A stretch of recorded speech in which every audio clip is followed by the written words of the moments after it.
Well, hello everyone. This is Gazarnu. Been playing Conan Exiles for a while now. Well, since day one. We've had a few people ask questions on how to build certain things, or how to get the materials for certain things. So this is a short little video on some of that stuff. This should help out a little bit. Yeah. So this is the heavy tier armor. It's not too shabby. I can't wait to see what else they have once we get some blacksmiths and armors and stuff like that. But other than that, yeah. So I started building this little crafting area for our guild, our clan. When you get certain things like hide and all that, you'll want to go have a tannery so you can turn it into leather. So we have hide and thick hide, and you have to have bark as the fuel. So once you get that going, you click up here and hit on, it starts the burning time. So with 100 bark, will burn for 40 minutes. This will turn it into leather, and you'll get a byproduct of tar. You'll need tar to make steel fire, and steel fire is what you need to make steel. So once you have your tar, you'll need to collect brimstone, which you can find in some of the caves and off some of the rock-nosed creatures. You'll throw it in a fireable cauldron. So you'll have brimstone, you'll have tar, and then you need wood for your fuel. Click on, it'll start cooking, and you'll end up with steel fire. So once you get a nice little pile of steel fire, you'll want to use your iron. For iron, you'll need a furnace. This should be one of the first things you make, so we can get this going early on, because it takes a while to get everything accumulated. But you'll come over to your furnace, you'll open it up, you'll throw in your iron bars, your steel fire, and coal to make steel. Steel is the higher level for your higher level gear, weapons, and so on, and for your higher level buildings. This other furnace I have here, we have ironstone and coal. That's how you're going to get your iron. And turn it on, so you get the bars going. But ironstone is a blue rock, a bluish rock, scattered throughout the lands.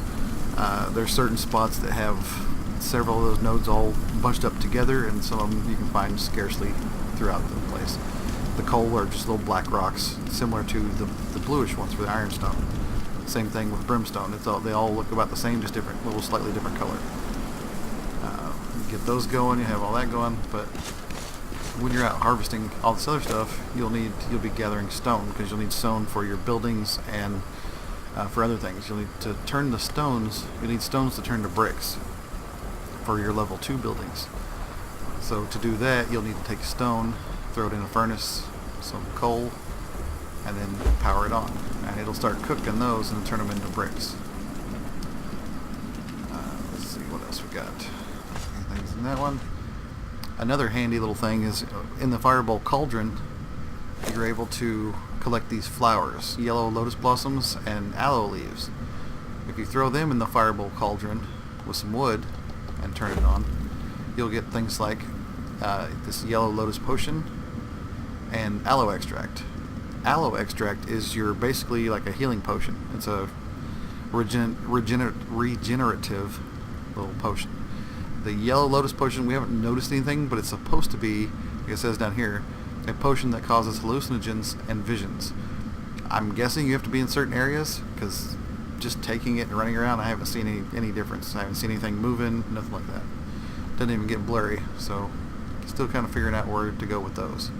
The aloe extract doesn't say anything here, but when you take it, a regen pops up. So if you look on my screen, it will say 6, so we drink one, it says regenerating. Little smiley face over there in an hourglass. So it's good, it's handy to have those, especially when you're in caves and whatnot, when you're fighting multiple creatures or people. So stock up on those.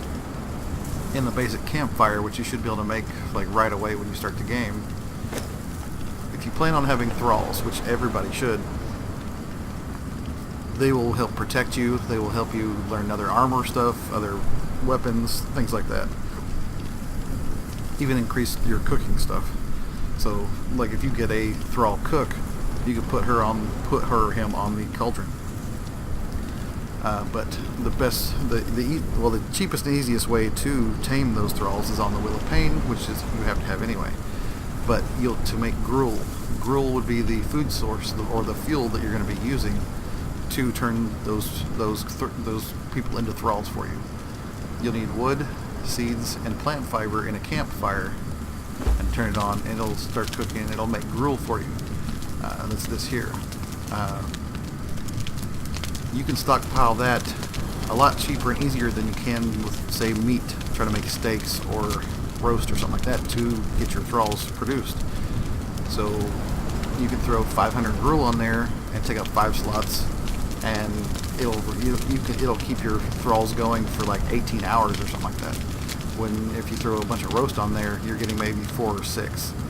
So it's more time effective. So that way, if you have to go somewhere or do something in your normal life, like go to work or whatever, you can just throw a bunch of gruel on there, have your thralls going, let it run, and just take off. You'll need an armorer's bench to make your armor. You'll need a carpenter's bench to make things like the shaped wood you'll need for stuff later on. If you're worshipping Set like my character is, you'll be able to make snake arrows, which are very effective, and all you need is branches. So it's the cheapest arrow you can make, and it does quite a bit of damage and poisons the target. So that's pretty nice. Let's see, blacksmith bench, you'll need it so you can make the reinforcements. As soon as you can, you're going to want to start making these reinforcements because they take so long to produce. Like I have 100 bars in here. If I throw some coal in here and get it going and tell it to produce these, it'll take a while. But you need those to make your level 2 houses and some of your other level 2 stuff, like the strong large box, like this one, the large chest. The firebolt cauldrons also need larger reinforcements to make.